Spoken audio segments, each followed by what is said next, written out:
An elderly scrap collector, moving slowly, was struck by a man driving a car and sent flying. Even after this, the driver's rage wasn't appeased. A kind-hearted bystander stepped forward to intervene, but the driver immediately resorted to violence, only to be thoroughly beaten himself. Afterward, the police took the driver into custody. He, bruised and swollen, threatened to sue the kind-hearted man. Consequently, the Good Samaritan was also arrested. The news of the elderly woman's death became a headline. Surprisingly, the driver escaped legal punishment, citing an accident due to neurasthenia. However, the kind-hearted man was about to be convicted of assault and thrown into prison. Jack, seeing the news, was furious. He had a deep bond with the old woman and couldn't stand seeing the man go unpunished. He decided to take matters into his own hands. The police were prepared and had arranged for a detective to watch over the man 24/7 to prevent retaliation. But Jack made a phone call, falsely claiming the detective's patrol car had been damaged. As soon as the detective left, Jack emerged from an adjacent room. He carried a box of drinks into the driver's hospital room and used a bottle to gag the driver's mouth.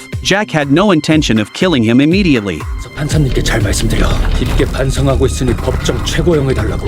그렇지 않고 풀려나면 그땐 날 다시 만나게 될 거야. 그땐 할머니가 당했던 고통보다 훨씬 아프게 내가 지옥을 보여줄게.